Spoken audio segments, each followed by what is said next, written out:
Шариғат, тариқат, ақиқат осы үшеуінің айырмашылығы қандай деп. Сонда жаңағы Тұрғұт Өзәл марқұм айтқан екен, шариғат деген дүние дейді, сенің бетіңнен біреу салып жіберсе, сен де оның тұрып бетінен салып жібересің дейді. Бұл шариғат дейді. Яғни қанға қан, жанға жан, көзге көз, құлаққа құлақ. Яғни өш алу. Шариғат, заң. Яғни ол сенің хақың бар. Ал енді тариқат деген дүние дейді. Сенің бетіңнен біреу салып жіберсе, сен қарайсың дейді. Неге салып жіберді ол дейді. Сен есің дұрыс па? Неге саласың деп айтасың дейді. Бірақ сен оны ұрмайсың дейді. Өйткені сен тариқатта жүрсің дейді. Нәпсіні тәрбиелеп жүрсің дейді. Ал ақиқатқа жеткенде дейді, сенің бетіңнен салып жіберсе дейді, сен бұрылып қарамайсың дейді. Құдайдың бұйрығымен келген шапалақ қой деп соған бағынасың дейді. Мынау Құранда бір аят бар. Мәниттахаза илаху хауаху дейді. Ол деген сөз не дейді? Сен білесің ба дейді.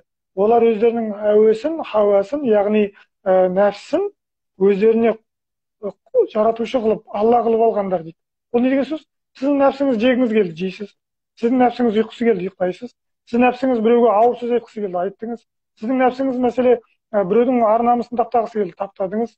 Сіздің нәпсіңіз мәселе ішімдік ішкісі келді, іштіңіз. Онда сізге Құдайдың керегі жоқ, сіз онсыз да нәпсінің айтқанын істеп жүрсіз. Көрдіңіз бе? Сондықтан бұл жердегі нәрсе, яғни адам баласының осы әлсіздігі. Бірақ бұның астарында бір үлкен нәрсе бар.